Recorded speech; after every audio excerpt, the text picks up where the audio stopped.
Australian ক্রিকেটের মৌসুম শুরু হতে আরও খানিকটা বাকি, তবে এর মাঝেই উত্তাপ ছড়াতে শুরু করেছে তাদের ক্রিকেটের সূচি। নভেম্বরে আছে ভারতের বিপক্ষে মর্যাদার বর্ডার গাভাস্কার ট্রফি। 5 ম্যাচের এই টেস্ট সিরিজের দিকে নিঃসন্দেহে চোখ থাকবে ক্রিকেট দুনিয়ার। এরপরেই অস্ট্রেলিয়ান ক্রিকেট ব্যস্ত হয়ে পড়বে তাদের franchise cricket league Big Bash নিয়ে। ক্রিকেট দুনিয়ার অন্যতম ঝাঁকজমকের এই লিগের জন্য এখন থেকেই দৌড়ঝাঁপ শুরু করে দিয়েছে ফ্র্যাঞ্চাইজ দলগুলো। এখন পর্যন্ত এই লিগে বাংলাদেশ থেকে খেলেছেন কেবল সাকিব আল হাসান।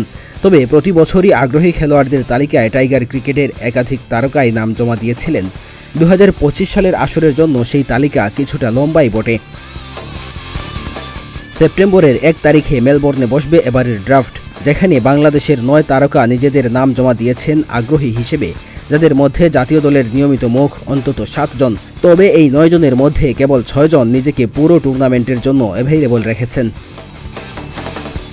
তালিকায় সবচেয়ে বেশি ভরসা জোগাতে পারে রিশাদ হোসেন ও তানজিম হাসান সাকিবের নাম দুটো। দুজনেই সবশেষ টি-20 বিশ্বকাপে বাংলাদেশের হয়ে দারুণ পারফর্ম করেছেন। রিশাদ ফিনিশিং রুলে বেশ কার্যকর, লেগ স্পিনটা তার সহজাত ক্ষমতা ক্যারিয়ারের শুরুর দিন থেকেই। আর পেস বিভাগে তানজিম সাকিবও দেশের জন্য বড় ভরসা। এই দুইজনেই 6 থেকে 9টি ম্যাচ এবং ফাইনাল খেলতে পারবেন বলে জানিয়েছেন।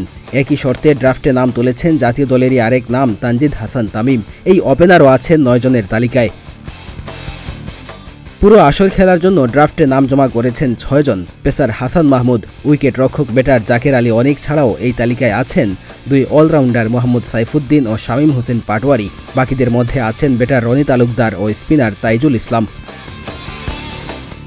নারী বিগ ব্যাশের জন্য একমাত্র বাংলাদেশি হিসেবে নাম জমা দিয়েছেন জাহানারা ইসলাম। তিনিও পুরো আসর খেলার জন্য আগ্রহী। ডেস্ক রিপোর্ট, প্রতিদিনের বাংলাদেশ।